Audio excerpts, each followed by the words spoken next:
Bismillahirrahmanirrahim. Assalamualaikum warahmatullahi wabarakatuh. Alhamdulillahi rabbil alamin. Wassalatu wassalamu ala ashrafil anbiya'i wa sayyidil mursalin. Nabiyyina Muhammadin wa ala alihi wa sahbihi wa man tabi'ahum bi ihsanin ila yaumiddin. Allahumma inna nas'aluka bi asma'ikal husna wa sifatikal ula an tu'allimana ma yanfa'una wa an tanfa'ana bima 'allamtana wa an tazidana 'ilman wa 'amala wa an taj'ala hadzal 'amal khalisan liwajhikal karim wa an tusahhila lana umurana wa talabana fil 'ilmi wa an tusliha lana qulubana wa syu'unana kullaha wa alla takilana ila anfusina tarfata ain innaka waliyyu dzalika wal qadiru alaih. Jemaah sekalian, hadirin dan hadirat, ikhwati wa akhwati fillah, a'azzanallahu wa iyyakum. Alhamdulillah, pada kesempatan yang berbahagia ini kita dipertemukan oleh Allah Subhanahu wa taala di majelis yang mulia. Majelis yang di dalamnya kita membahas tentang masalah-masalah agama. Mudah-mudahan pertemuan kita ini benar-benar ikhlas hanya untuk mendapatkan pahala dari Allah Subhanahu wa taala. Dan mudah-mudahan dengan keikhlasan tersebut Allah Subhanahu wa taala memberikan kepada kita semuanya pahala yang agung dan ilmu yang bermanfaat yang bisa memuliakan kita dalam kehidupan dunia ini hingga kehidupan akhirat nanti. Amin amin ya rabbal alamin. Salawat dan salam, keberkahan dan kenikmatan semoga selalu terlimpahkan dan tercurahkan kepada Nabi Agung Muhammad sallallahu alaihi wasallam. Begitu pula kepada seluruh keluarga beliau, seluruh sahabat beliau, dan seluruh kaum muslimin yang mengikuti beliau dan para sahabatnya dengan baik hingga hari akhir nanti.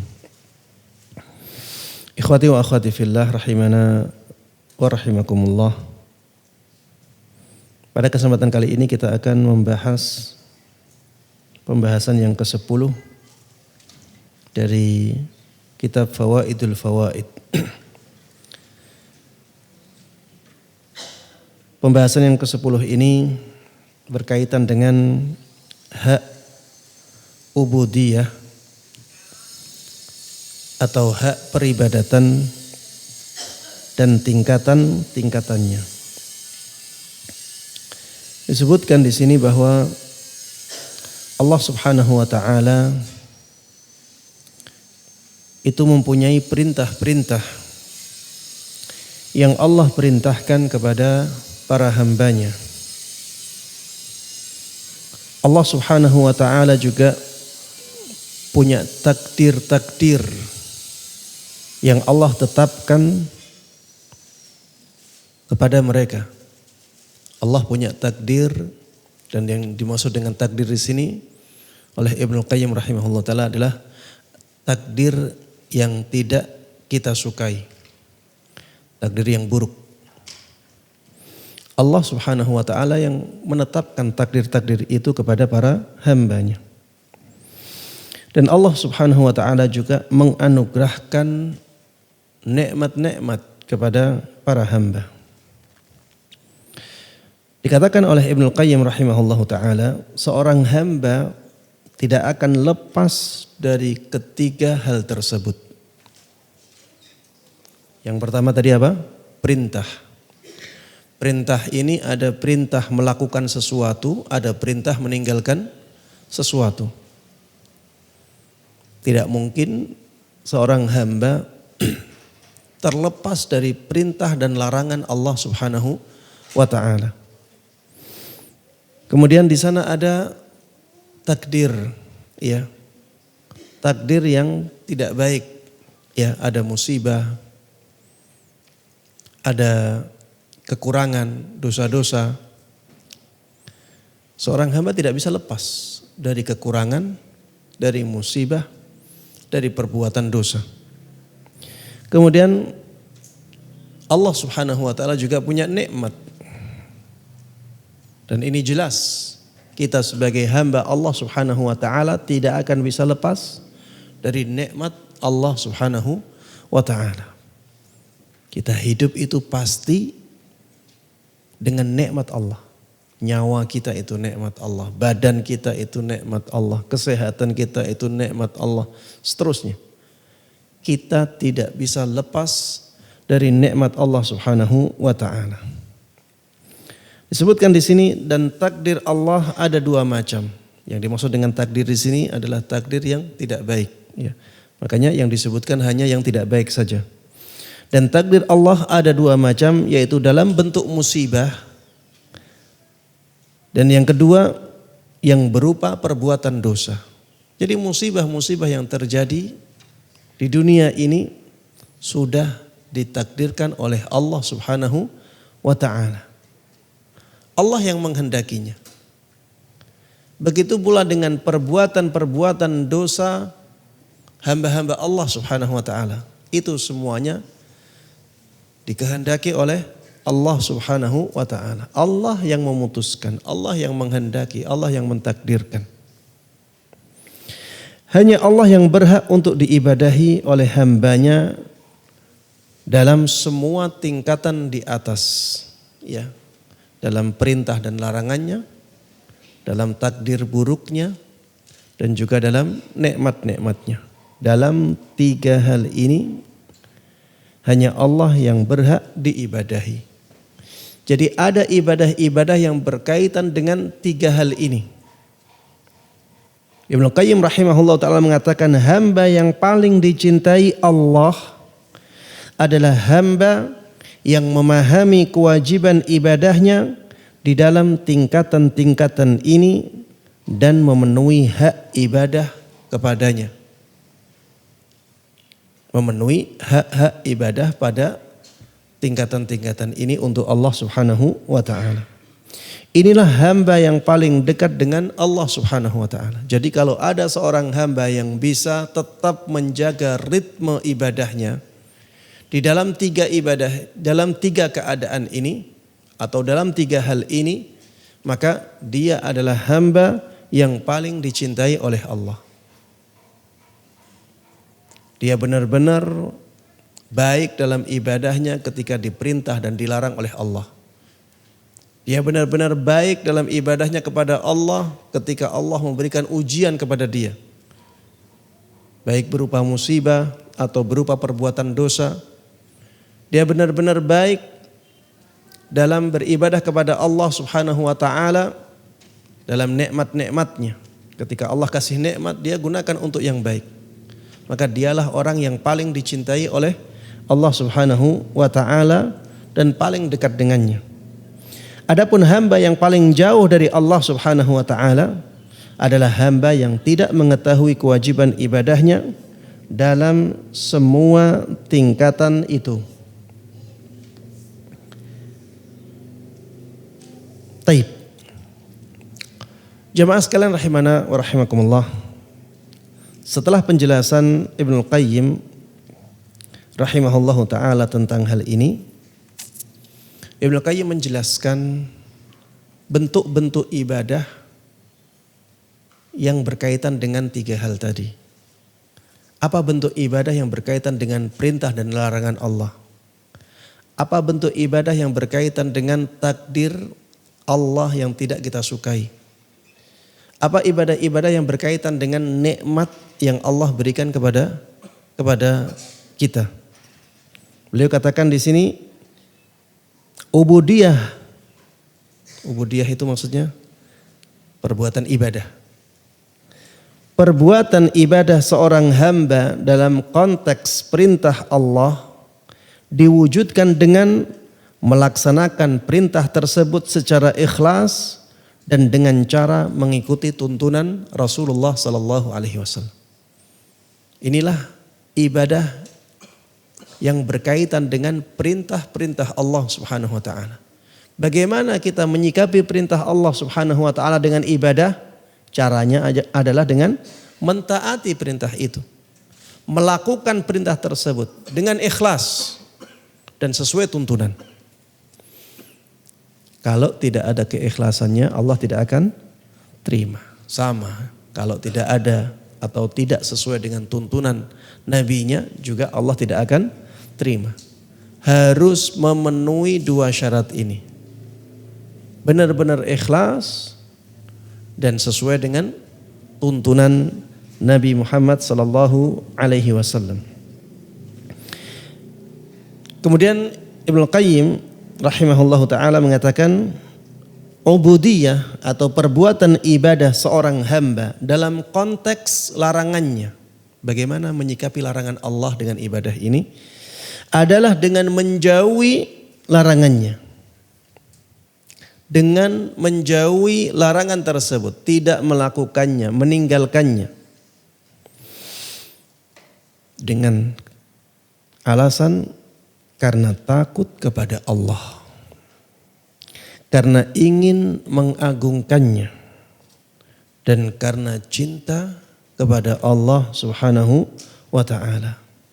Ini alasan-alasan ketika kita menjauhi larangan-larangan Allah Subhanahu wa ta'ala. Karena kita takut Allah, takut siksanya, takut kemurkaannya. Kita takut dihukum oleh Allah Subhanahu wa ta'ala. Kita takut dibiarkan oleh Allah Subhanahu wa ta'ala. Kemudian karena ingin mengagungkan Allah Subhanahu wa ta'ala. Allah yang maha agung itu sangat tidak pantas untuk tidak kita jauhi larangan-larangannya. Sangat tidak pantas kita melanggar larangan-larangan Allah yang maha agung itu. Dan karena kita sangat mencintai Allah Subhanahu wa ta'ala. Baik, yang berikutnya. Ubudiyah atau perbuatan beribadah. Perbuatan ibadah seorang hamba dalam konteks musibah yang ditakdirkan atasnya. Bentuk ibadah yang berkaitan dengan musibah yang Allah timpakan kepada kita. Ini takdir yang berupa musibah. Bagaimana kita beribadah menghadapi musibah? Caranya dengan bersabar menghadapinya. Lalu ridha terhadapnya. Dan bersyukur. Kemudian bersyukur atas adanya musibah tersebut. Ini 3 tingkatan yang disebutkan oleh Ibnu Qayyim rahimahullahu ta'ala untuk orang yang mendapatkan musibah. Sebenarnya di sana ada 4 tingkatan. Tapi yang disebutkan oleh Ibnu Qayyim adalah tentang ibadah. Sedangkan yang keempat itu bukan ibadah. Jadi orang kalau kena musibah itu ada 4 keadaan. 3 keadaan dia melakukan ibadah. 1 keadaan dia melakukan kemaksiatan. Ada orang yang ketika ditimpa musibah dia marah kepada Allah Subhanahu wa ta'ala. Dia suudzon kepada Allah Subhanahu wa ta'ala. Dia tidak sabar. Dia melakukan sesuatu yang diharamkan. Ini keadaan yang pertama dan ini bukan bentuk ibadah. Ini tidak disebutkan oleh Imam Ibnu Qayyim rahimahullah ta'ala karena ini bukan bentuk ibadah. Orang yang kedua adalah orang yang sabar. Orang yang sabar ketika mendapati musibah.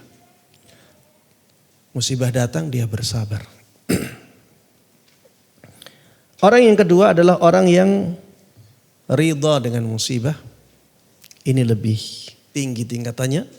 Orang yang ketiga adalah orang yang bersyukur dengan adanya musibah. Apa bedanya tingkatan-tingkatan ini. Syekh Muhammad ibn Saleh Al-Utsaimin rahimahullahu ta'ala menjelaskan tentang perbedaan-perbedaannya. Beliau mengatakan, wa ammas sabiru faqad qama bil wajib. Was sabiru huwa alladhi yatahammalul musibah. Adapun orang yang bersabar ketika menghadapi musibah, maka dia telah menunaikan kewajibannya. Orang yang sabar adalah orang yang menahan diri terhadap musibah yang terjadi. Ay yara annaha murratun wa syaqqah. Maksudnya orang ini melihat musibah itu adalah sesuatu yang pahit, sesuatu yang berat, wa sa'bah, sesuatu yang sulit, wa yakrahu wuqu'aha, dan dia benci, dia tidak senang kepada musibah tersebut. Walakinnahu yatahammal, akan tetapi dia menahan dirinya, menahan diri dari melakukan sesuatu yang dimurkai oleh Allah Subhanahu wa taala. Wa yahbisu nafsahu 'ani syai'il muharram. Dan dia menahan dirinya dari melakukan sesuatu yang diharamkan. Wa hadza wajibun. Inilah orang yang sabar. Tingkatan sabar itu tingkatan yang seperti ini. Ada musibah datang, dia merasa musibah itu berat, dia tidak suka datangnya musibah itu, tapi dia menahan dirinya. Dia tidak mau melakukan hal-hal yang dimurkai oleh Allah Subhanahu wa taala. Wa ammar ridha atau wa ammar radi, adapun orang yang ridha dengan musibah yang menimpanya, fahuwa alladhi la yahtam bihadhil musibah. Orang yang tidak susah, tidak sedih ketika musibah datang. Ini tentunya lebih tinggi tingkatannya. Ada musibah datang biasa-biasa saja. Wa yara annaha min indillah fayarda ridan tamma. Orang ini menganggap, melihat bahwa musibah itu datangnya dari Allah, sehingga dia benar-benar ridha dengan keridhaan yang sempurna. Jadi tidak sedih sama sekali. Dia ingat bahwa Allah menghendaki ini. Wala yakunu fi qalbihi tahassur au nadamun 'alaiha. Dan di dalam hatinya tidak ada sedikit pun rasa merugi atau rasa menyesal karena musibah yang datang kepadanya. Li'annahu radiya ridan tamman. Karena dia telah ridha dengan keridhaan yang sempurna. Wa haluhu a'la min halis sabir. Keadaan orang ini lebih tinggi daripada keadaan orang yang bersabar. Wa amma wasyakiru huwa an yashkurallaha ala hadhil musibah. Adapun orang yang bersyukur ketika musibah datang, maka dia adalah orang yang bersyukur kepada Allah Subhanahu wa taala atas musibah tersebut. Kemudian Syekh Muhammad ibn Shalih Al-Utsaimin memberikan penjelasan bagaimana seseorang bisa bersabar, bisa bersyukur dengan musibah yang menimpa dia. Dan ini tingkatan yang paling tinggi. Ini bisa kita jadikan sebagai target atau tujuan yang kita harapkan ya. Agar kalau misalnya ini meleset, paling tidak kita jadi orang yang ridho. Ini target yang sangat bagus ya untuk kita jadikan sebagai acuan. Kalau musibah datang, berusahalah menjadi orang yang bersyukur dengan adanya musibah itu. Bagaimana kita bersyukur? Beliau memberikan jawaban, ada dua cara yang menjadikan seseorang bersyukur terhadap musibah yang datang kepada dia. Yang pertama, an yanzura ila man usiba bima huwa a'zam, dengan melihat orang yang diberikan musibah yang lebih dahsyat dari dia. musibah yang lebih parah. Misalnya kita kehilangan dompet kita, musibah. Ketika musibah itu datang, agar kita bisa bersyukur, lihatlah di antara teman kita ada yang kehilangan mobilnya. Ada yang kehilangan mobilnya. Kita hanya di dompet kita dicuri orang, iya. Di dalam mobil kita, iya. Dicuri dompetnya saja, alhamdulillah. Ada orang yang tidak hanya dicuri dompetnya, mobilnya dicuri semuanya. Dengan melihat musibah yang lebih besar yang menimpa orang lain, kita bisa sampai pada derajat bersyukur. Alhamdulillah, Allah hanya ngasih cobaan ana seperti ini. Yang kedua, ayya'lama annahu yahsulu lahu bihadhil musibah takfirus sayyiat wa rif'atud darajat idza sabar.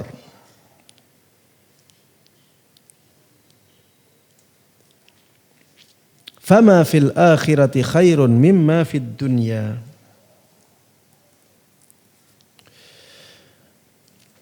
Dengan dia mengingat bahwa dengan adanya musibah yang datang itu, dia mendapatkan ampunan yang banyak dari Allah Subhanahu wa ta'ala.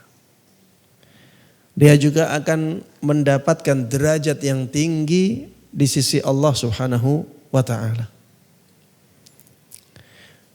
Ingat bahwa musibah tersebut mendatangkan banyak sekali kebaikan. Ketika orangnya ridho, ketika kita ridho, ketika kita sabar, maka musibah itu akan mendatangkan banyak sekali kebaikan. Dengan kita mengingat seperti ini, kita bisa menjadi orang yang bersyukur ketika mendapatkan musibah. Jemaah sekalian rahimana wa rahimakumullah, lihatlah para nabi. Kenapa mereka menjadi orang-orang yang sangat tinggi kedudukannya di sisi Allah Subhanahu wa ta'ala? Karena musibah mereka sangat banyak sekali. Makanya ada hadis yang menyebutkan asyaddun nasi bala'an al-anbiya, thumma al-amthalu fal-amthal. Manusia yang paling berat musibahnya adalah para nabi. Kemudian setelah itu orang yang paling baik, ya yang berada di bawah mereka. Kemudian orang yang paling baik yang berada di bawah mereka. Jadi Allah Subhanahu wa ta'ala akan memberikan musibah kepada seseorang sesuai dengan kadar kekuatan imannya. Semakin kuat iman seseorang, maka ujian yang Allah berikan kepada dia semakin besar. Makanya ini bisa menjadi tolak ukur kehormatan atau kemuliaan seseorang di sisi Allah Subhanahu wa ta'ala. Ya, jangan sampai kita menganggap bahwa setiap musibah itu hukuman dari Allah. Bisa jadi musibah itu adalah ujian bagi seseorang. Bisa jadi musibah itu adalah cara Allah mengangkat derajatnya. Ya seringkali ya kita melihat di media sosial ketika ada ustadz yang dikasuskan, langsung di bawahnya komentarnya tentang hujatan-hujatan. Taubat ustadz, disuruh rujuk kepada pemahaman yang sesuai dengan dia. Ya seperti ini tidak benar ya. Nabi Muhammad SAW itu dikasuskan oleh orang-orang Quraisy dalam banyak masalah. Apakah berarti itu menunjukkan bahwa beliau salah? Bahwa musibah itu menunjukkan kehinaan beliau di sisi Allah Subhanahu wa ta'ala? Jelas tidak. Jadi kalau misalnya kehidupan kita sudah kita sesuaikan dengan ajaran Nabi Sallallahu Alaihi Wasallam, kemudian ada musibah yang menimpa kita, husnudzanlah kepada Allah. Berbaik sangkalah kepada Allah Subhanahu Wa Taala bahwa itu adalah cara Allah lebih memuliakan kita di sisinya. Itu cara Allah mengangkat derajat kita di sisinya. Dengan catatan tadi ya, bahwa kehidupan kita sudah kita usahakan untuk benar-benar sesuai dengan tuntunan Nabi Sallallahu Alaihi Wasallam. Beda kalau misalnya kehidupan kita masih jauh dari yang diinginkan oleh Allah Subhanahu Wa Taala, kemudian datang musibah.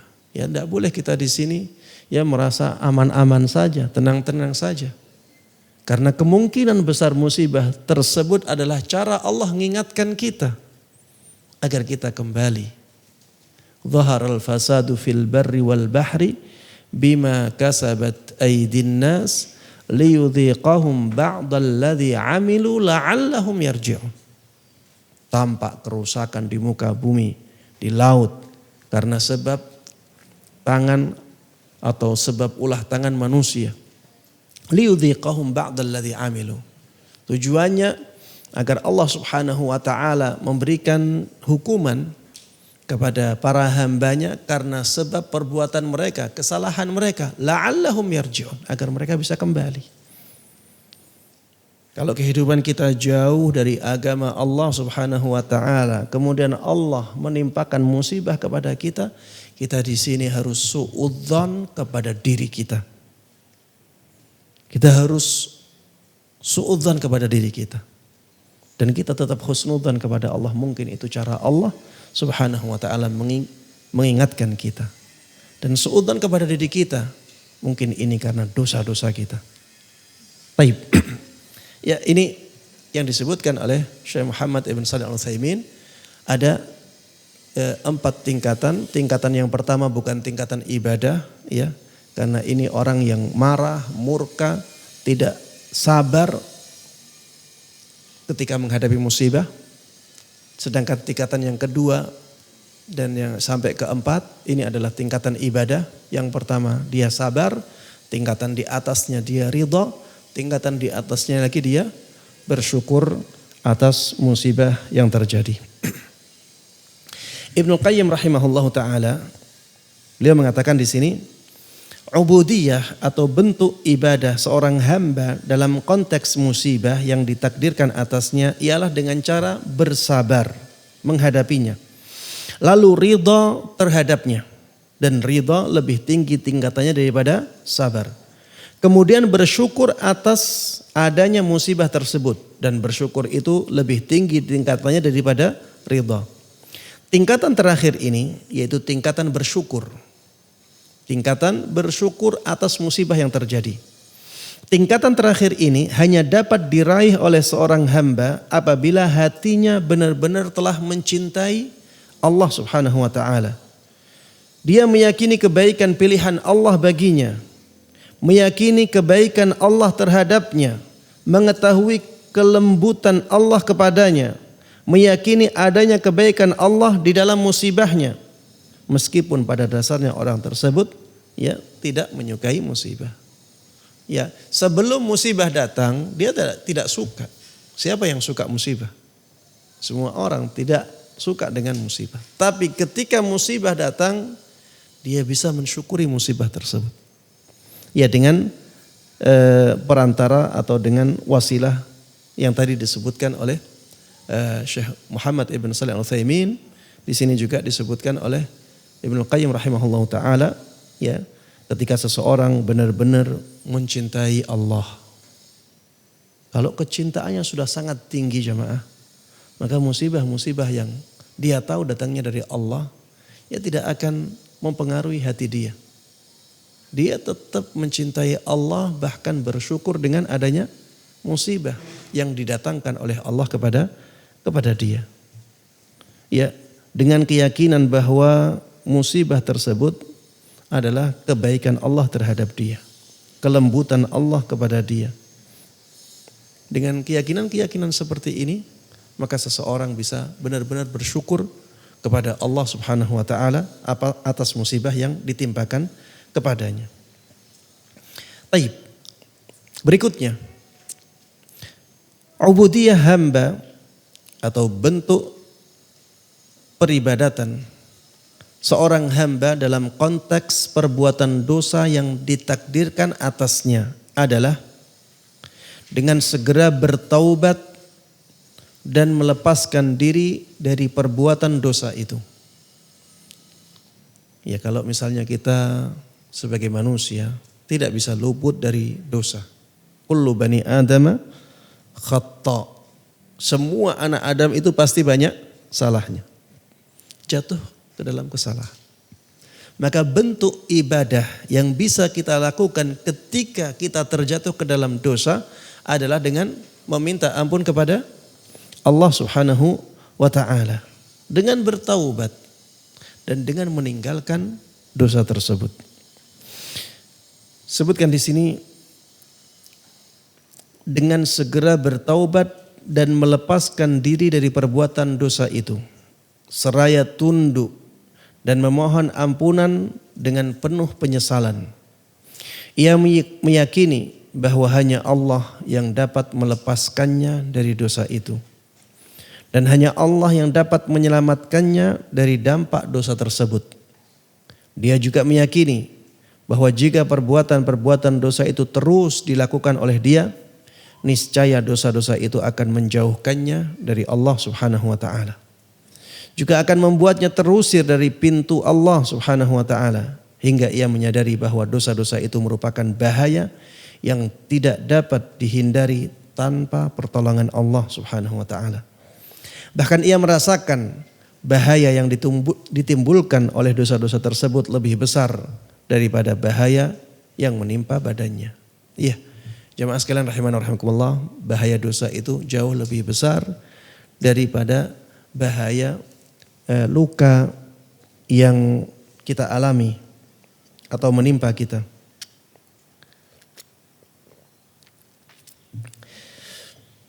Sakit di badan jamaah sekalian rahimana rahimakumullah, itu efeknya hanya ketika di dunia saja, dan itu pun biasanya tidak lama. Beda dengan dosa. Dosa itu menyerang hati kita. Dan hati itu menjadi sesuatu yang sangat mempengaruhi keadaan lahir batin kita. Ketika hati ini diserang oleh dosa, maka tentunya efeknya sangat besar. Efek buruknya sangat besar. Dosa itu sebagaimana disebutkan oleh Nabi kita Muhammad sallallahu alaihi wasallam akan mendatangkan noktah-noktah hitam. Akan mendatangkan kotoran-kotoran hitam. Ketika kita berdosa, akan ada titik hitam yang ada di hati kita. Allah torehkan titik hitam itu. Kalau berdosa lagi, ada titik hitam lagi. Berdosa lagi, ada titik hitam lagi. Kalau kita banyak dosanya, hati kita akan menjadi hitam. Ya, ini bukan sesuatu yang bisa diindra ya. Ini bukan sesuatu yang bisa diindra. Jadi ini sesuatu yang maknawi. Karena dosanya, ya asar dari dosa itu enggak terlihat di hati kita. Dan harus difahami ya bahwa hati yang ada dalam bahasa ini adalah jantung. Jantung. Itulah yang dimaksud dengan hati dalam perkataan ini. Jadi kalau kita lihat jantungnya orang yang bermaksiat, yang ahli maksiat dengan jantungnya orang yang ahli ibadah, mungkin sama-sama merah-merah saja. Nggak ada hitamnya. Kecuali kalau mungkin dia perokok, ya bisa sampai ke sana mungkin pengaruh hitamnya. Tapi rokok kan sesuatu yang kasat mata memang. Ini hati dipengaruhi oleh dosa. Kata Rasulullah sallallahu alaihi wasallam, "Innal 'abda idza akhta'a khati'ah nukitat fi qalbihi nuktatun sauda." Sesungguhnya seorang hamba ketika dia melakukan satu dosa, maka akan ditorehkan di dalam hatinya satu noda hitam. Fa idza huwa naza' wastaghfara wa tab suqila qalbuh. Ketika dia berhenti dari dosanya, beristighfar dan bertaubat kepada Allah Subhanahu wa taala, hatinya dibersihkan lagi. Jadi noda hitam tadi hilang dari hatinya. Kemudian Rasulullah sallallahu alaihi wasallam meneruskan, tapi apabila dia tidak berhenti dari dosanya, malah dia ulang-ulang, maka akan banyak noda hitam yang ada di dalam hatinya, bahkan bisa jadi meliputi hatinya sampai menjadi hitam. Dan efek dari dosa ini jamaah sekalian rahimana rahimakumullah bisa sangat parah. Dan termasuk di antara efek yang sangat parah dari dosa ketika sudah mempengaruhi hati adalah ketika dia tidak tahu dan tidak merasa bahwa dia sedang dihukum oleh Allah. Ini disebutkan oleh Ibnu Qayyim rahimahullah ta'ala dalam tempat yang lain.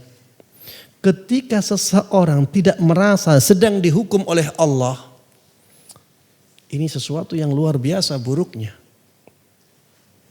Seperti misalnya, dia malas beribadah. Dia malas beribadah. Dan orang yang seperti ini seringkali tidak merasa bahwa itu hukuman Allah karena dosanya. Padahal dengan seperti itu akhirnya dia dihalangi dari kebaikan-kebaikan yang sangat banyak sekali. Harusnya umurnya itu bisa dia gunakan untuk mengumpulkan banyak sekali bekal untuk akhiratnya. Harusnya dengan umurnya tersebut dia bisa mencapai surga firdausnya. Tapi karena dia malas beribadah, bahkan yang wajib saja dia tinggalkan, akhirnya dia dijerumuskan ke dalam neraka. Na'udzubillahi min dzalik. Ini hukuman dari Allah Subhanahu wa taala, termasuk hukuman yang sangat berat. Dan banyak orang yang seperti ini. Dia tidak merasa dihukum oleh Allah. Termasuk di antara hukuman karena dosa ketika seseorang dihalangi dari ilmu agama. Kalau dia hadir di majelis, dia merasa tidak nyaman. Beda dengan orang yang hatinya bersih. Dia ketika hadir di majelis merasa ada kebahagiaan, ada ketenangan.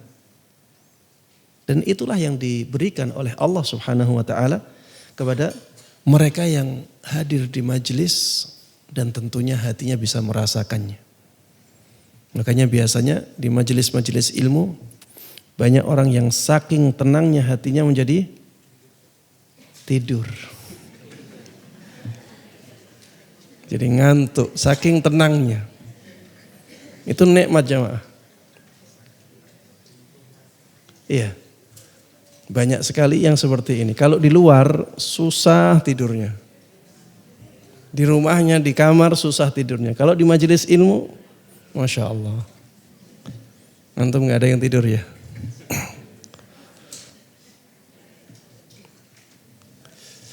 Karena memang ya Rasulullah Sallallahu Alaihi Wasallam menyebutkan seperti itu. Wa majtama'a qaumun fi baitin min buyutillah yatluna kitaballah wa yatadarrasunahu bainahum illa nazalat alaihimus sakinah.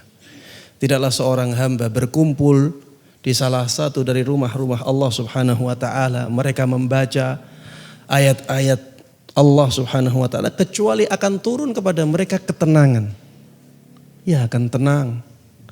Dan saking tenangnya ada beberapa yang ngantuk. Baik. Sampai mana tadi kok? Iya. Allah hukum seorang hamba karena dosanya. Di antara hukuman tersebut adalah ketika dia dihalangi dari ilmu agama. Banyak orang yang ketika mendengar kajian, mendengar saja itu tidak ya, hatinya malah benci. Apalagi sampai menghadiri kajian ilmu. Ini hukuman dari Allah Subhanahu wa taala. Karena dosanya. Ya, dia berdosa, akhirnya hatinya menjadi hitam, sampai-sampai hati tersebut tidak bisa melihat dengan baik, yang baik dianggap keburukan, yang keburukan dianggap kebaikan. Ini juga ya luar biasa. Jamaah sekalian rahimana rahimakumullah. Coba lihat orang-orang yang belum semangat untuk mendekat kepada Islam. Mendengar azan benci. Dipermasalahkan mikrofon, ya, speaker untuk azan dipermasalahkan. Tapi mereka tidak mempermasalahkan sama sekali ya speaker yang digunakan untuk membunyikan musik yang sangat besar. Tidak ada masalah. Enggak mempermasalahkan itu. Yang dipermasalahkan adalah speaker yang digunakan untuk mengumandangkan azan. Orang-orang yang hatinya bersih, hatinya jernih, merasa ini sesuatu yang terbalik. Kenapa speaker azan dipermasalahkan sedangkan yang itu tidak dipermasalahkan? Cingkrang dipermasalahkan. Padahal di sana ada orang yang lebih cingkrang dari itu. Iya. Sampai betisnya kelihatan. Sampai di atas lutut. Tidak ada masalah dari zaman dulu.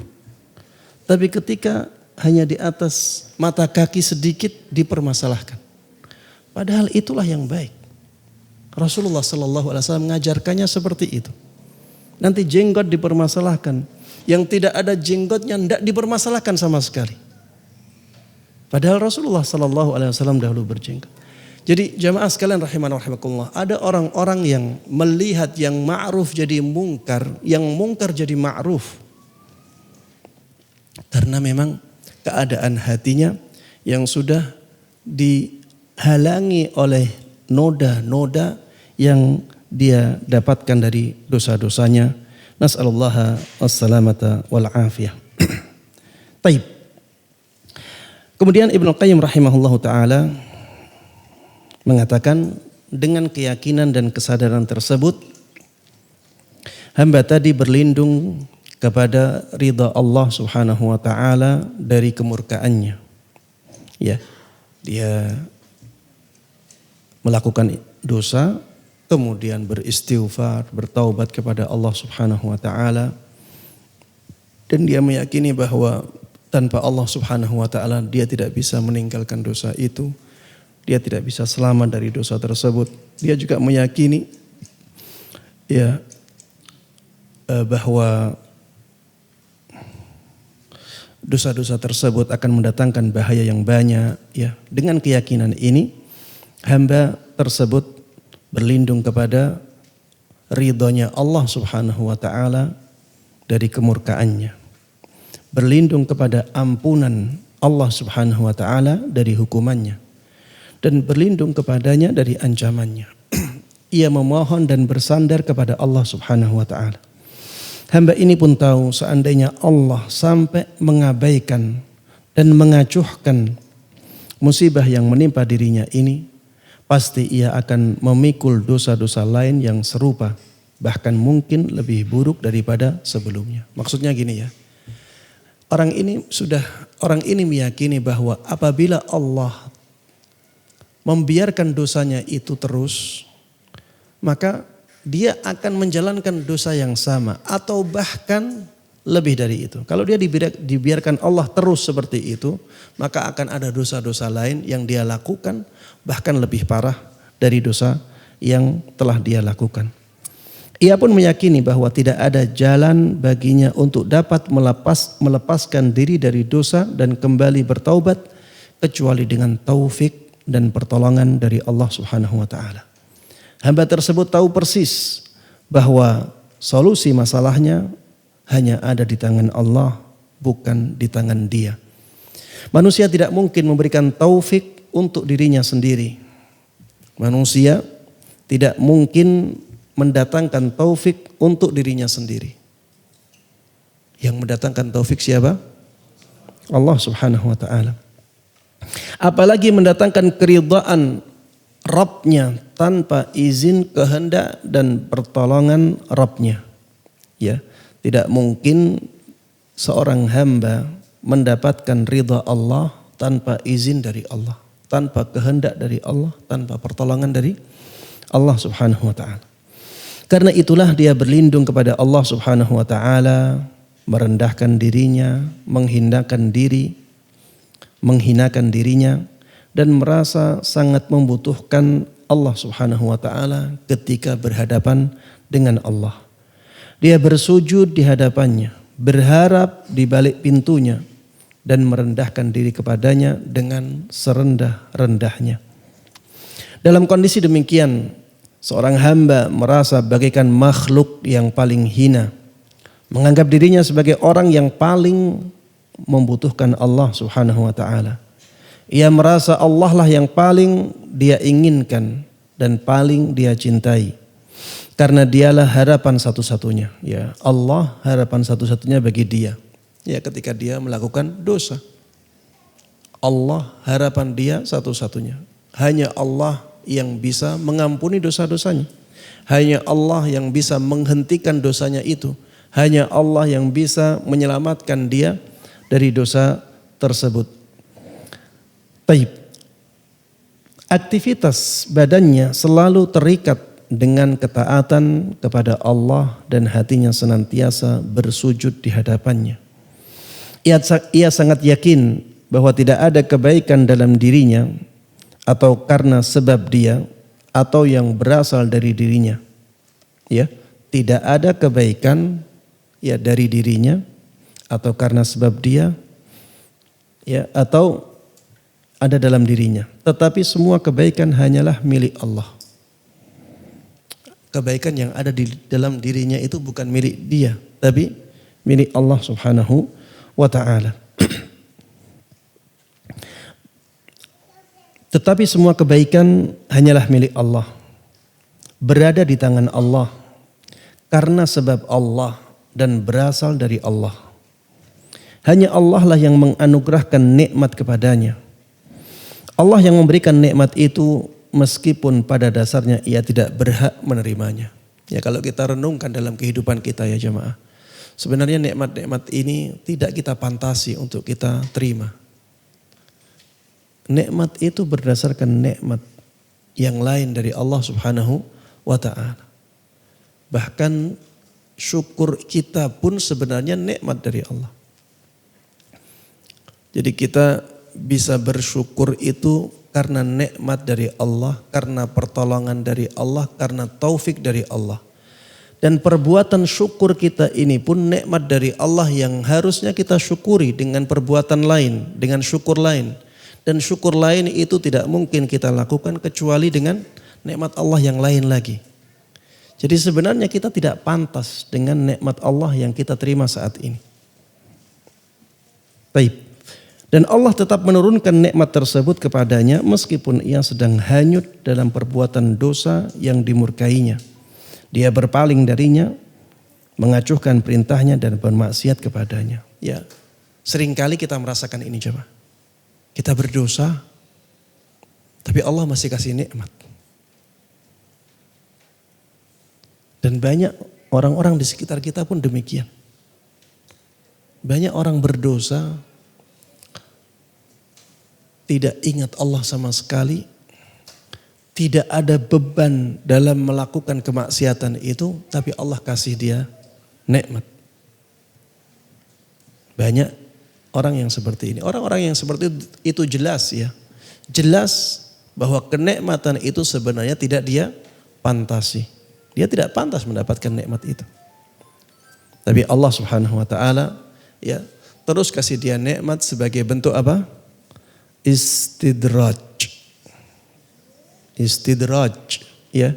Ini umpan dari Allah Subhanahu wa taala ya, dikasih terus. Kemudian ketika nanti dia benar-benar pantas dengan hukuman Allah Subhanahu wa taala, ketika itu Allah turunkan hukumannya. Taib jamaah sekalian rahimana wa rahimakumullah. Inilah ya pembahasan yang ke-10 yang berkaitan dengan hak-hak ubudiyah, hak-hak peribadatan dan tingkatan-tingkatannya. Ya intinya bahwa manusia itu harus menghadapi 3 hal yang tidak bisa dia hindari, semuanya harus dengan ibadah. Ya, ketika yang menimpa dia adalah musibah, maka dia harus melakukan ibadah yang berkaitan dengan musibah itu.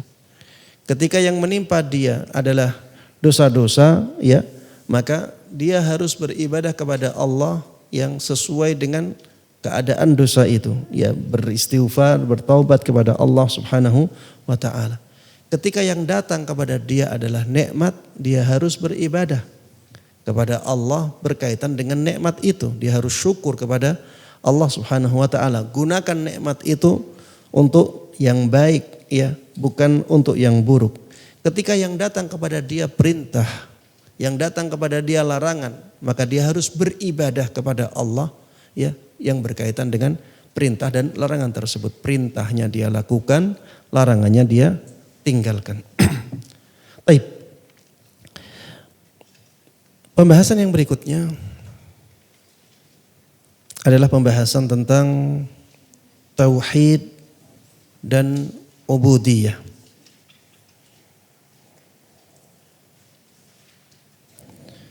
Pembahasan tentang tauhid dan ubudiyah. Disebutkan di dalam kitab Al-Musnad dan kitab Sahih Abi Hatim, riwayat dari sahabat Abdullah bin Mas'ud. Ia mengatakan bahwa Rasulullah sallallahu alaihi wasallam pernah bersabda, apabila seorang hamba ditimpa kegelisahan atau ditimpa kesedihan, lalu dia membaca doa ini, maka Allah Subhanahu wa taala akan menghilangkan kecemasan dan kesedihannya. Dan Allah Subhanahu wa taala akan menggantikan semua itu dengan kegembiraan. Doa tersebut sebagaimana disebutkan dalam riwayat ini, Allahumma inni abduk, ibnu abdik, ibnu amatik, nasiyati biyadik, madin fiyya hukmuk, adlun fiyya qada'uk. As'aluka bikulli ismin huwa lak, sammaita bihi nafsak, aw anzaltahu fi kitabik, aw 'allamtahu ahadan min khalqik, aw ista'tharta bihi fi 'ilmil ghaibi 'indak, an taj'ala al-Qur'ana rabi'a qalbi wa nura sadri wa jalaa'a huzni wa dhahaba hammi wa ghammi. Inilah doa yang bisa kita baca untuk menghilangkan kecemasan, kesedihan yang menimpa kita. Dan dengan doa ini Allah Subhanahu wa taala akan gantikan kesedihan dan kecemasan tersebut dengan kebahagiaan, kegembiraan. Apa arti dari doa ini? Allahumma, ya Allah, inni abduk, sesungguhnya aku adalah hambamu. Ibnu abdik, aku adalah hamba, aku adalah anak dari hamba laki-lakimu. Ibnu amatik, aku anak dari hamba perempuanmu. Nasiyati biadik, ubun-ubunku di tanganmu ya Allah. Madin fiyya hukmuk, keputusanmu harus berlaku untukku. Keputusan Allah Subhanahu wa taala itu tidak bisa kita tolak. Pasti akan berlaku untuk kita. Pasti akan kita alami. Adlun fiyya qada'uk, ketentuan Allah Subhanahu wa taala, takdir Allah Subhanahu wa taala kepadaku adalah sebuah keadilan. Takdir Allah itu pasti adil. Walaupun kadang-kadang kita tidak mengetahui sisi keadilannya.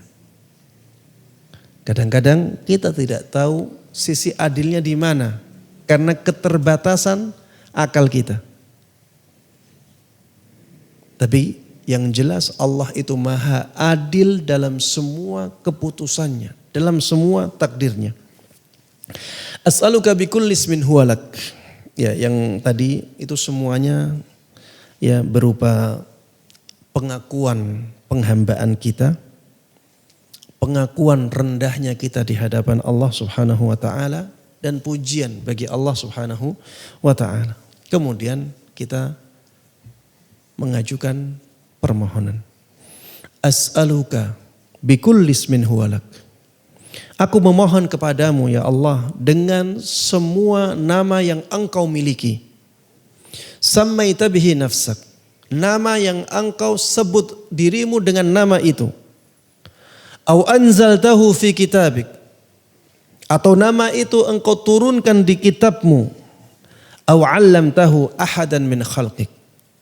Atau nama itu engkau ajarkan kepada salah seorang dari hambamu, dari makhlukmu. Aw ista'tharta bihi fi ilmil ghaibi indak. Atau nama itu hanya engkau yang tahu. Hanya engkau yang tahu, tidak ada yang lain yang tahu nama tersebut. An taj'alal Qur'ana rabi'a qalbi. Agar engkau menjadikan Al-Quran sebagai penyejuk hatiku. Wa nura sadri. Engkau jadikan Al-Quran sebagai cahaya dadaku. Wa jalaa huzni. Engkau jadikan Al-Quran itu sebagai pelipur laraku. Wa dhahaba hammi wa ghammi. Dan engkau jadikan Al-Quran sebagai pengusir kecemasan dan keresahanku. Ini arti dari doa yang disebutkan oleh Rasulullah Sallallahu Alaihi Wasallam dalam hadis ini.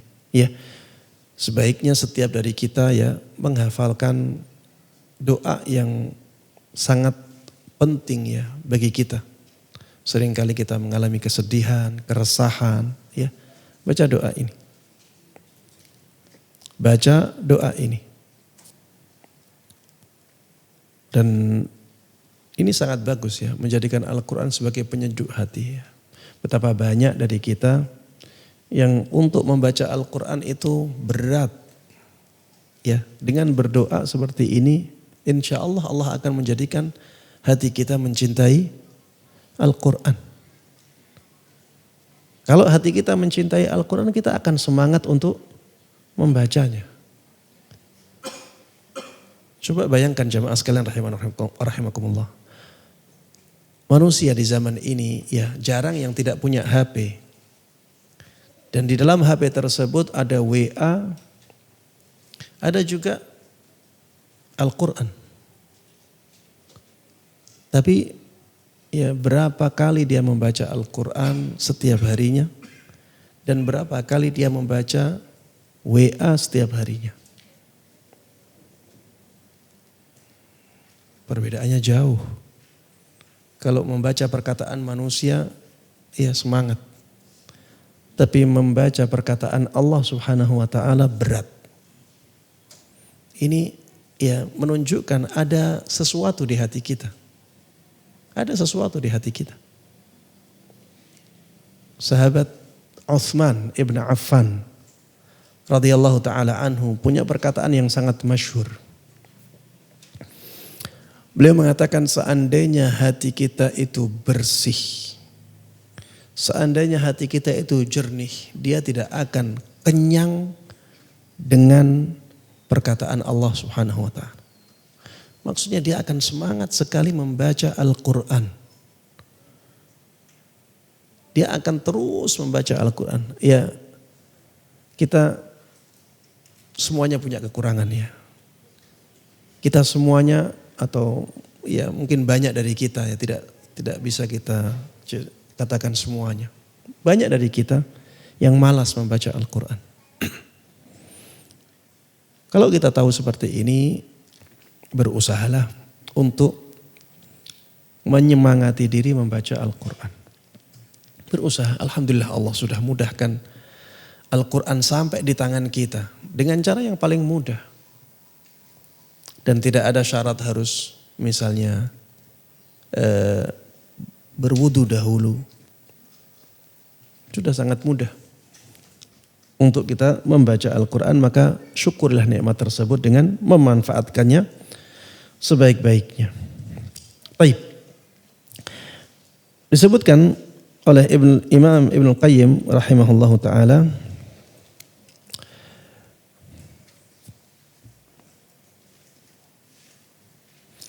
setelah riwayat ini, ya riwayat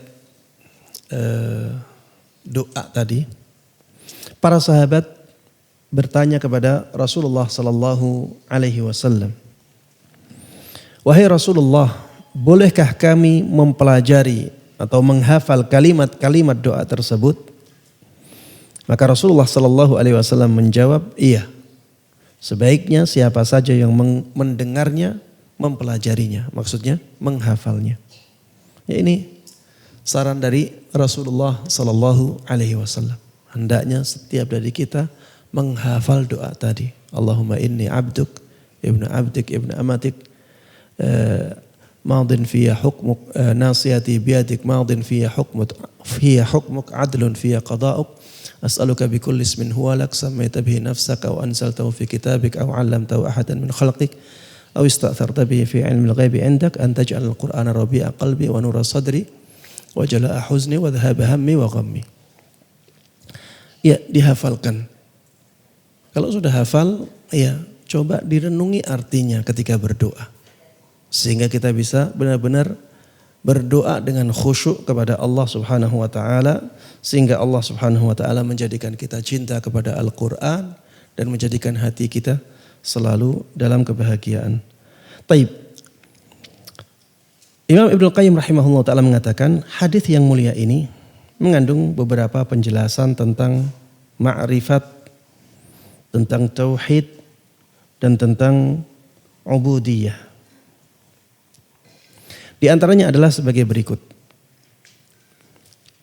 Hamba yang berdoa dengan doa ini mengawali permohonannya dengan ucapan inni abduk, ibnu abdik, ibnu amatik.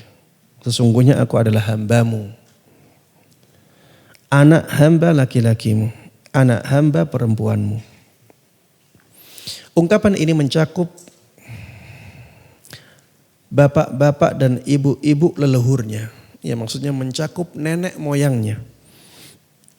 Sampai kepada Adam dan Hawa. Ungkapan ini menyeratkan permohonan yang sangat mendalam dan kerendahan diri di hadapan Allah Subhanahu wa taala. Ia juga menyeratkan pengakuan bahwa pemohon adalah hamba Allah. Sebagaimana kakek-kakeknya juga hamba Allah Subhanahu wa taala.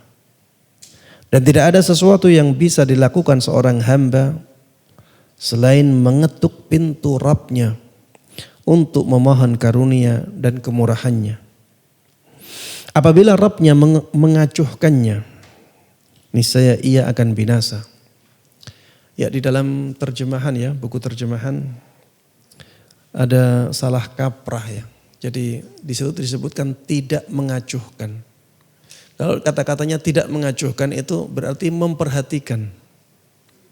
Jadi tidaknya harus dihilangkan. Mengacuhkan maksudnya melupakan, membiarkan.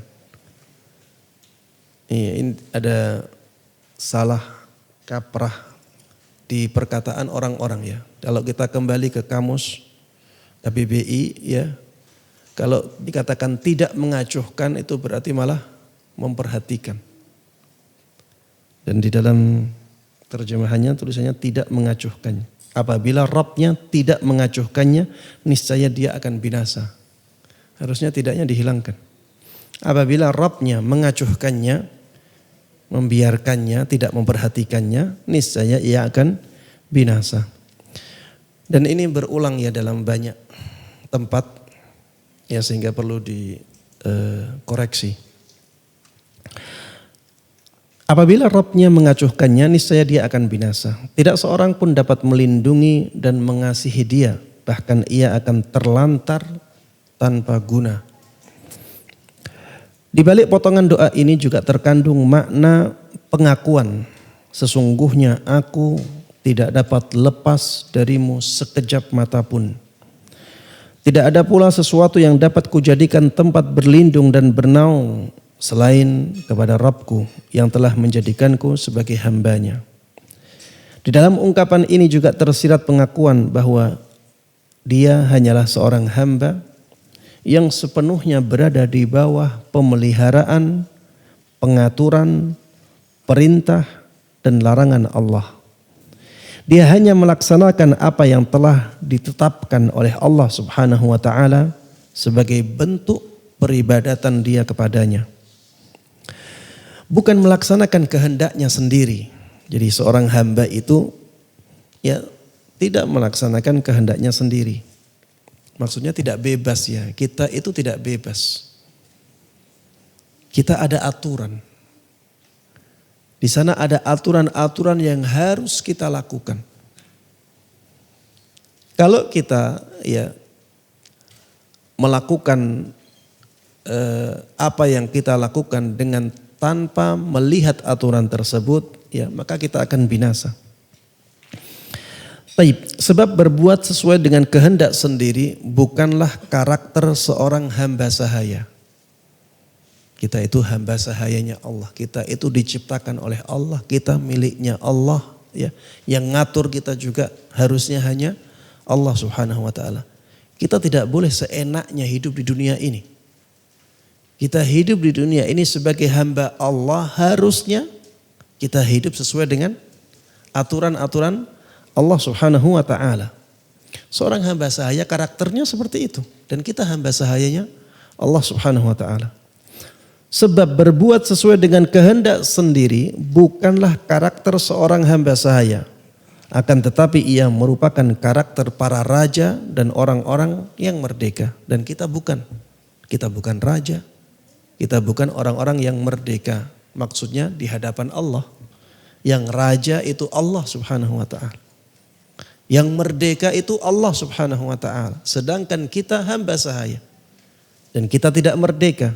Kita harus menerapkan aturan-aturan Allah Subhanahu wa taala.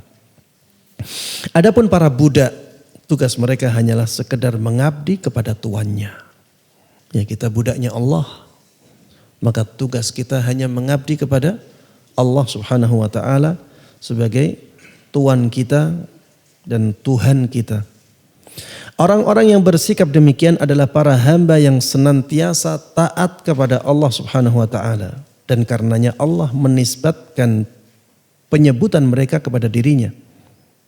Sebagaimana dalam firman-Nya, "Inna ibadi laisa laka 'alaihim sultan." Sesungguhnya hamba-hambaku, engkau wahai iblis tidak akan dapat berkuasa atas mereka. Yang dimaksud dengan hamba-hambaku di sini adalah hamba Allah yang selalu taat kepada Allah. Jadi sebenarnya hamba-hambaku itu kan mencakup orang-orang yang bermaksiat juga. Orang-orang yang bermaksiat, orang-orang yang di luar Islam. Mereka hamba Allah tidak? Tapi mereka tidak Allah sebut sebagai hamba-hamba Allah di dalam ayat ini. Inna ibadi laisa laka 'alaihim sultan.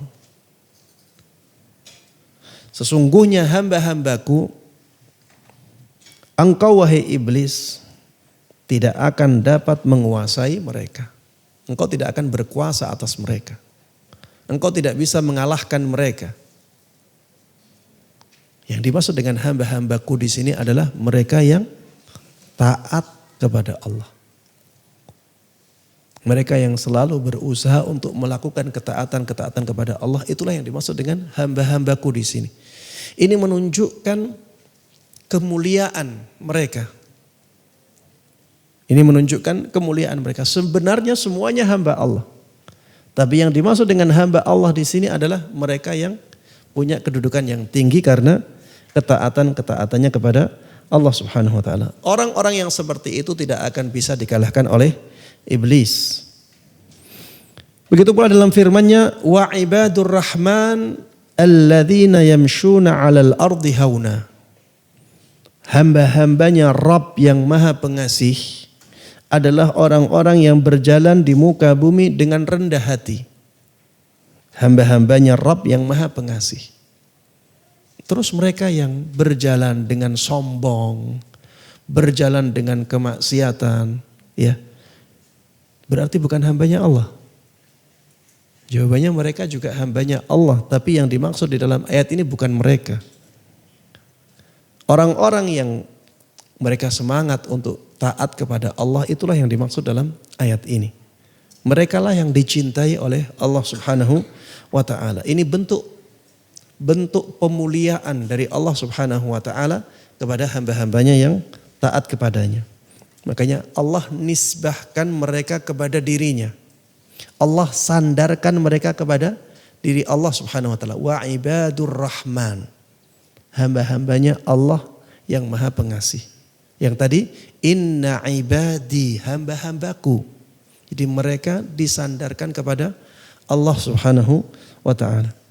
Adapun manusia yang durhaka kepadanya, mereka dikatakan hamba sebatas karena Allah lah yang menciptakan dan memiliki mereka. Sehingga penisbatan mereka kepada Allah seperti penisbatan semua rumah kepada kekuasaannya. Berbeda dengan penisbatan hamba-hamba Allah yang taat. Penisbatan mereka seperti penisbatan Baitul Haram kepada Allah Subhanahu wa taala.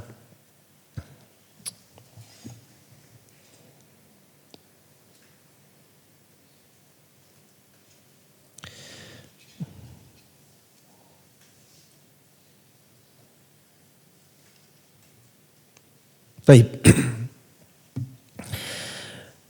Atau seperti penisbatan unta Allah kepada Allah. Seperti penisbatan negerinya, yaitu surga, kepada Allah Subhanahu wa taala. Seperti penisbatan pengabdian Rasulnya kepadanya.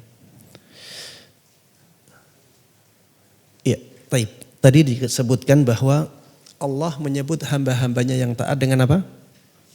Dengan hambaku. Jadi Allah menyandarkan mereka kepada Allah Subhanahu wa taala. Padahal sebenarnya yang maksiat pun hambanya Allah. Allah menyandarkan mereka kepada dirinya untuk memuliakan mereka. Ini bentuk pemuliaan Allah kepada mereka. Seperti apa?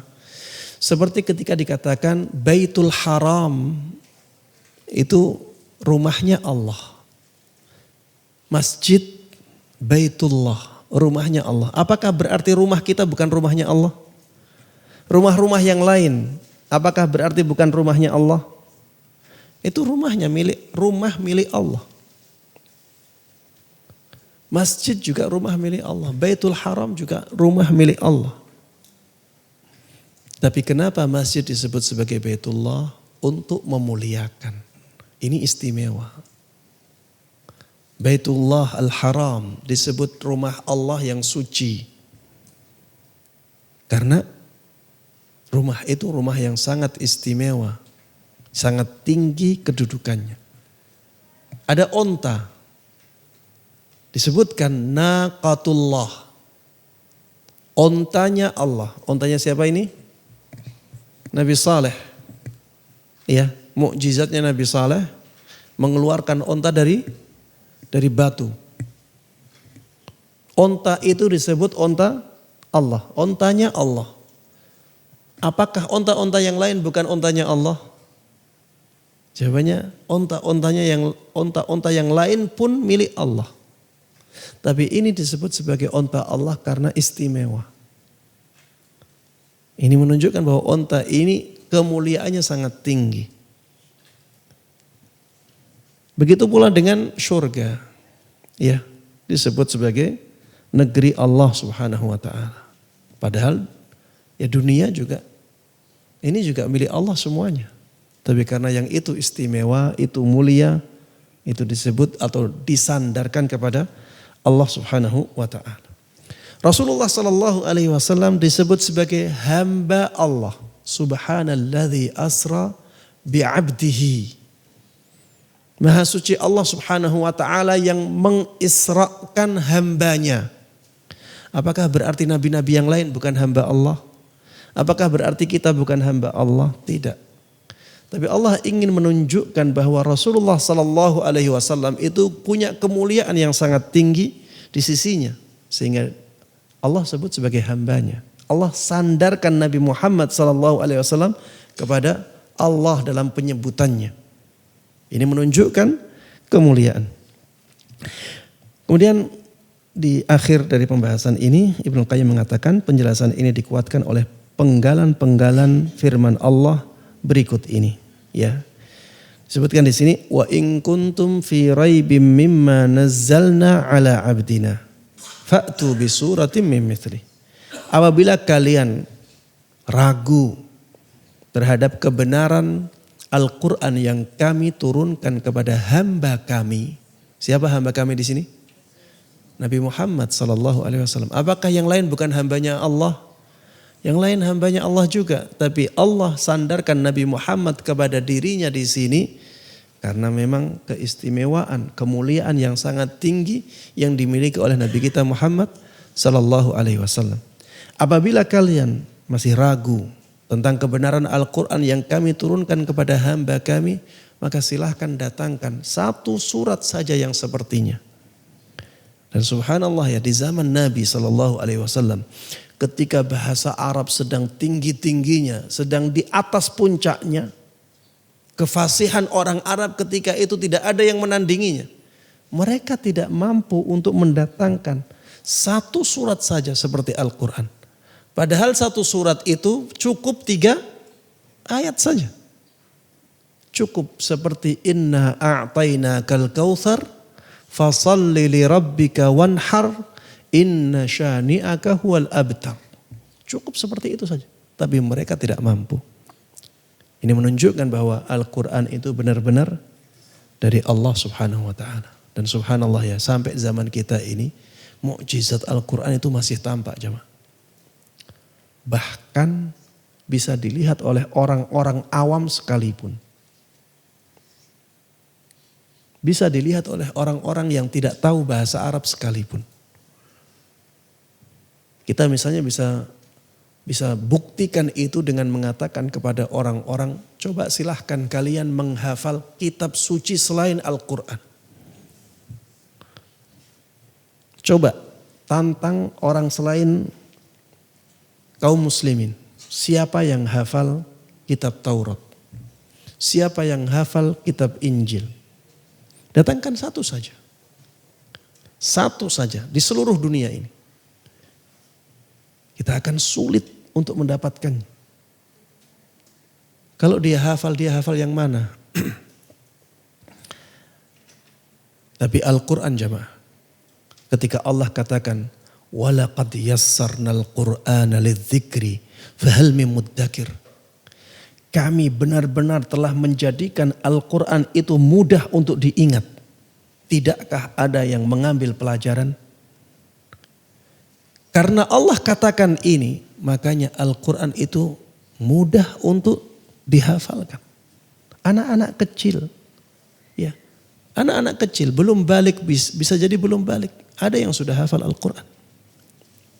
Padahal dia nggak paham apa isinya.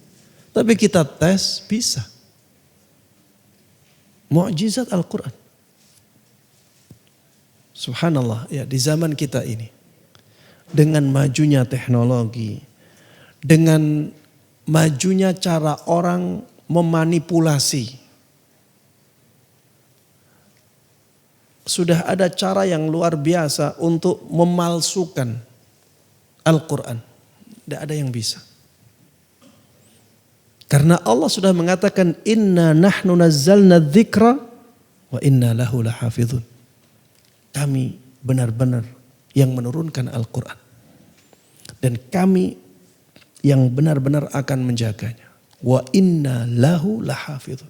Ada kata-kata inna, ada kata-kata la. Inna itu sesungguhnya kami. Lahu untuk Al-Quran itu lahafizun, benar-benar akan menjaganya. Dan kata-katanya hafiz, bukan la ahfaz, tapi la hafidh, la hafidhun.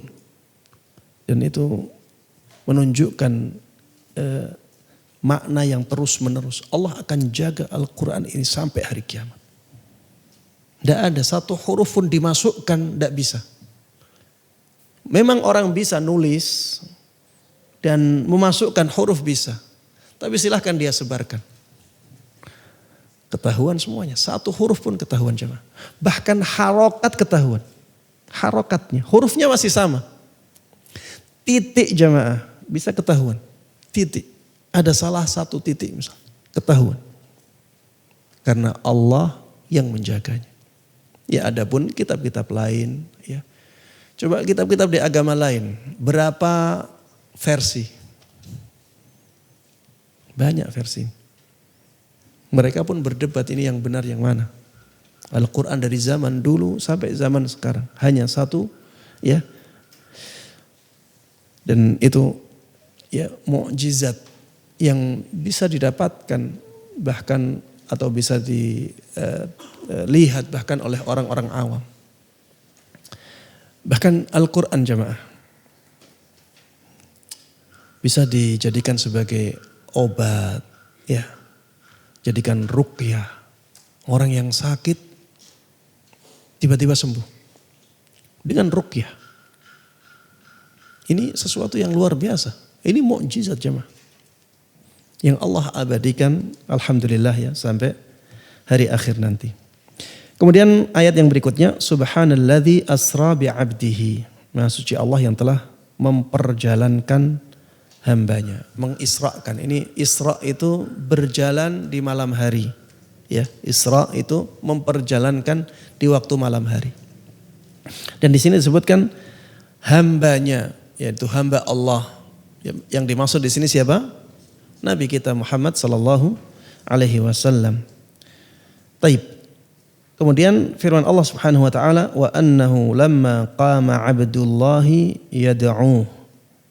Dan bahwasanya tatkala hamba Allah Muhammad berdiri menyembahnya, ya berdiri menyembah atau beribadah kepadanya. Yad'uhu kadu yakununa alaihi libada. Taib. Ini ya pembahasan tentang tauhid dan ubudiyah. Dengan demikian kita akhiri kajian kita sampai di sini. Ya mudah-mudahan apa yang kita bahas bersama bermanfaat untuk kita semuanya. Mudah-mudahan Allah berkahi ilmu kita dan mudah-mudahan Allah Subhanahu wa taala memberikan taufiknya kepada kita semuanya untuk bisa mengamalkan dan bisa menyebarkan semua ilmu yang sampai kepada kita dengan baik dan mudah. Amin amin ya rabbal alamin. Wa sallallahu wa sallama wa baraka ala nabiyyina Muhammadin wa ala alihi wa sahbihi wa man tabi'ahum bi ihsanin ila yaumiddin. Walhamdulillahi rabbil alamin. Baik, ada pertanyaan?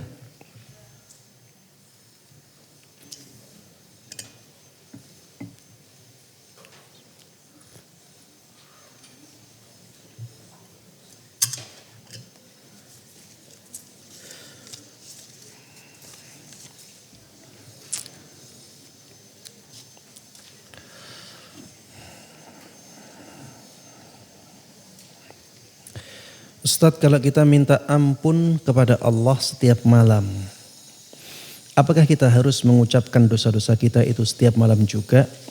Jawabannya tidak ya. Jawabannya tidak.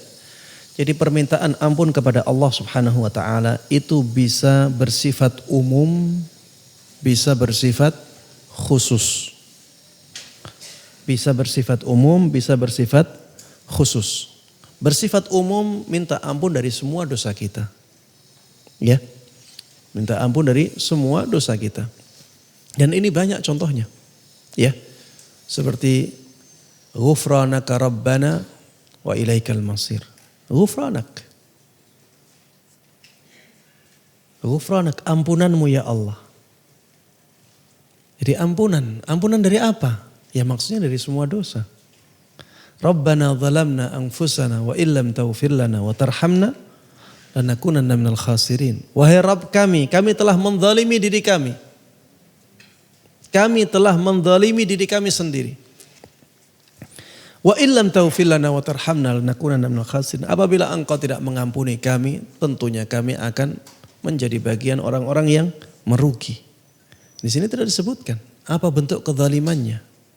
Ya, ada juga ya permintaan atau permohonan ampun kepada Allah Subhanahu wa taala yang khusus. Ya, disebutkan dosanya. Ya, kemudian meminta ampun kepada Allah Subhanahu wa taala dari dosa-dosa tersebut. Baik. Ya, sehingga tidak harus mengucapkan dosa-dosa kita setiap kita meminta ampun kepada Allah Subhanahu wa taala. Tapi jamaah, kalau misalnya ya kita merasa dengan mengucapkan dosa tersebut ya permintaan ampun kita kepada Allah semakin kuat ya, menjadikan hati kita atau menjadikan diri kita merasa bersalah sekali, ya lebih baik seperti itu. Ya Allah, saya telah melakukan ini, saya telah melakukan itu. Ya Allah, ampuni dosa-dosaku. Dengan mengucapkan dosa-dosa tersebut dan menyebutkannya dengan tegas, seringkali kita merasa lebih butuh untuk diampuni oleh Allah Subhanahu wa taala, sehingga ini menjadi lebih baik. Ketika kita merasa semakin butuh kepada Allah Subhanahu wa taala, maka itu menjadi semakin baik. Wallahu a'lam. Bagaimana cara membangkitkan semangat lagi untuk beribadah? Seringkali kita suka futur, ya suka lemah dalam ibadah. Ya, banyak cara yang bisa kita lakukan ya. Seperti misalnya kita banyak beristighfar. Kita banyak beristighfar kepada Allah Subhanahu wa taala. Apa hubungannya istighfar dengan semangat ibadah? Karena dengan istighfar hati kita akan menjadi bersih. Ketika hati bersih, maka dia akan mencari makanannya. Dan makanan hati itu ibadah. Makanan hati itu ketaatan kepada Allah Subhanahu wa taala. Ini seperti orang yang sakit ya. Orang yang sakit itu kalau dia masih dalam keadaan sakit, dia malas makan. Dia nafsu makannya rendah. Tapi kalau dia sehat, maka dia akan semangat cari makannya sendiri. Orang yang sakit kadang-kadang harus dipaksa untuk makan. Orang yang sedang sakit hatinya pun demikian. Kalau dia sakit hatinya, ya bisa jadi dia butuh untuk dipaksa melakukan ibadah.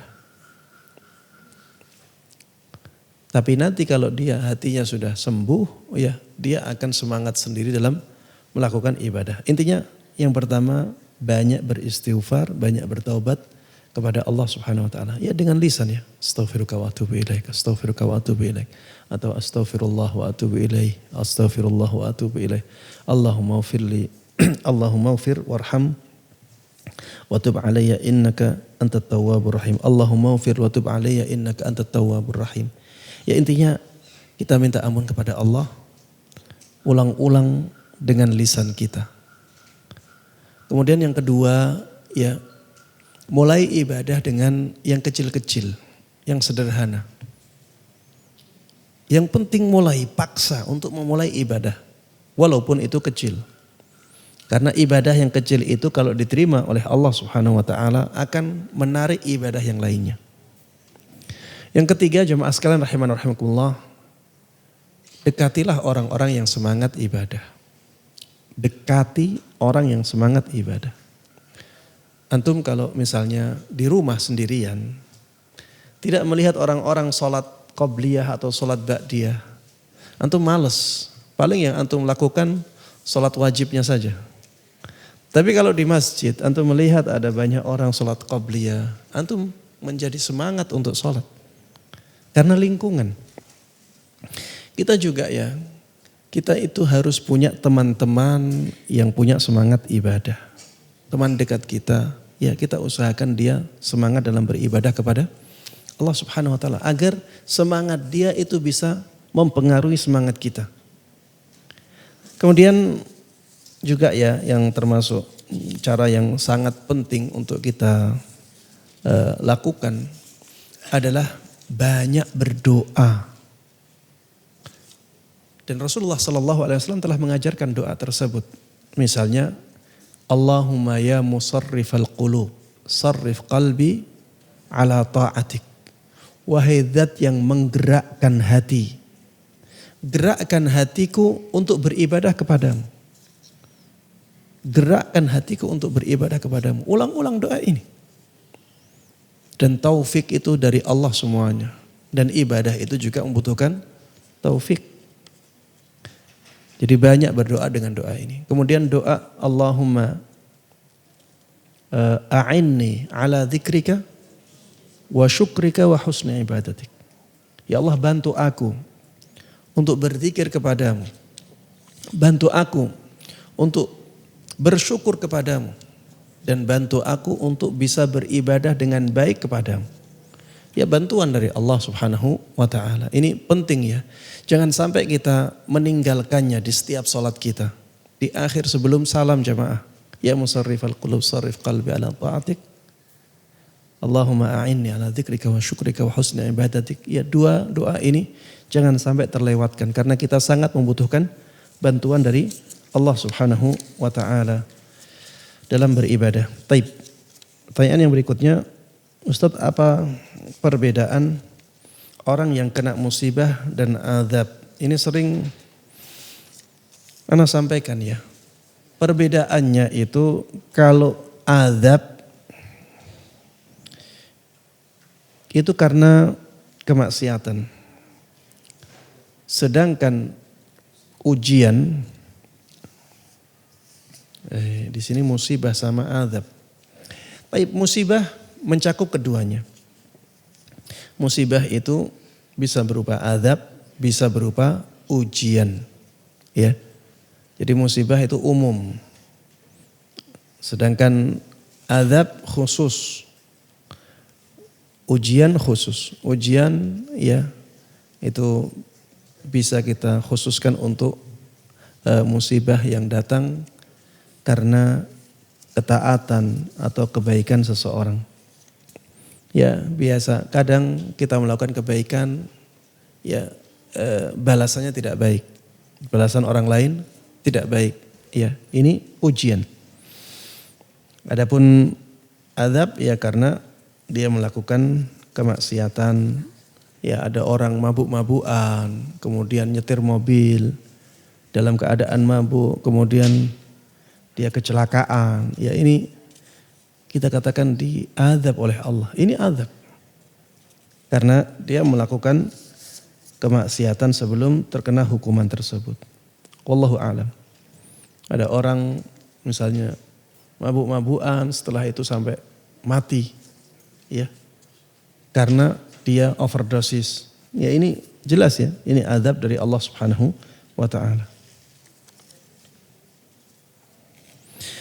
Disebutkan di sini, saya datang telat 15 menit, kajian sudah dimulai. Apakah saya harus sholat tahiyatul masjid atau langsung duduk saja mendengarkan kajian? Sholat tahiyatul masjid hukumnya sunnah muakkadah. Ini pendapat yang paling kuat dalam masalah ini. Ada yang mengatakan wajib, hanya saja pendapatnya kurang kuat. Yang lebih kuat pendapatnya mayoritas ulama, sholat tahiyatul masjid itu sunnah muakkadah. Jadi kalau misalnya langsung duduk tidak mengapa. Tapi afdalnya sholat. Afdalnya sholat kalau misalnya ada tempat untuk sholat. Ya. Kalau misalnya tempatnya tidak ada dan kalau kita sholat akan mengganggu banyak orang, ya lebih baik kita tidak sholat. Ya, karena ada efek mengganggu orang lain. Wallahu a'lam.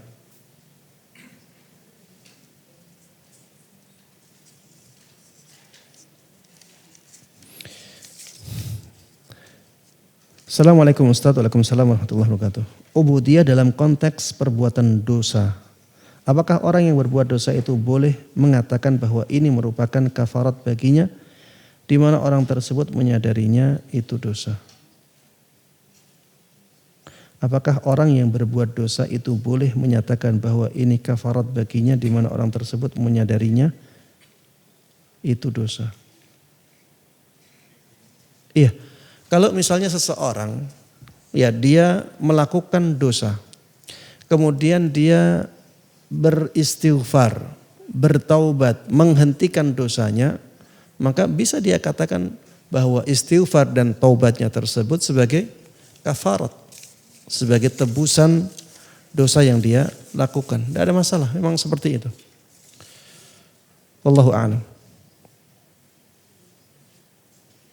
Assalamualaikum warahmatullahi wabarakatuh. Waalaikumsalam warahmatullahi wabarakatuh. Seorang perempuan ketika belum menikah, ia senantiasa mendekatkan diri pada Allah dengan memperbanyak ibadah sunnah hingga pernah sampai di titik seperti tidak butuh menikah karena sudah merasakan nikmatnya beribadah. Kini Allah mengujinya dengan suami yang belum saleh. Qadarullah, keadaannya menjadi sama seperti sebelum menikah. Tidak ada yang bisa ia lakukan terhadap suaminya kecuali mendoakannya. Apakah ujian ini adalah yang dimaksud sesuai kadar keimanan? Dan sungguh kisah Aisyah menjadi pengingat bahwa suaminya tidaklah seburuk Fir'aun. Untuk itu ia berusaha sabar, ridha, dan syukur. Asiyah, ya. Dan sungguh kisah Asiyah menjadi pengingat bahwa suaminya tidaklah seburuk Fir'aun. Untuk itu dia berusaha sabar, ridha, dan bersyukur. Iya. Jamaah sekalian rahimani wa rahimakumullah, orang bisa diuji dengan suaminya. Orang bisa diuji dengan istrinya, ya. Wa ja'alna ba'dakum li ba'din fitnah atasbirun. Kami telah menjadikan sebagian dari kalian atas sebagian yang lain, ya, sebagai fitnah, sebagai ujian, cobaan. Apakah kalian bersabar, ya? Kalau bisa bersabar, ya itu menjadi ladang pahala yang sangat besar bagi istri yang demikian, ya. Jangan lupa banyak berdoa untuk suaminya. Ya, kalau tadi disebutkan banyak beribadah kepada Allah, ya. Dalam sujud-sujudnya banyaklah berdoa untuk suaminya.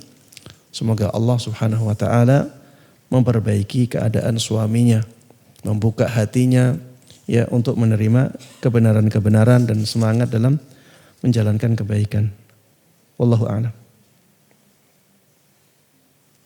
Baik, jemaah sekalian rahimani wa rahimakumullah, karena waktu sudah mepet waktu asar, kita akhiri kajian kita sampai di sini. Mudah-mudahan ya apa yang kita bahas bersama bermanfaat dan Allah berkahi. Amin amin ya rabbal alamin. Sallallahu wasallam wa baraka ala nabiyina Muhammadin wa ala alihi wa sahbihi wa man tabi'ahum bi ihsanin ila yaumiddin. Wa subhanakallahumma wa bihamdika asyhadu an la ilaha illa anta astaghfiruka wa atubu ilaik. Assalamualaikum warahmatullahi wabarakatuh.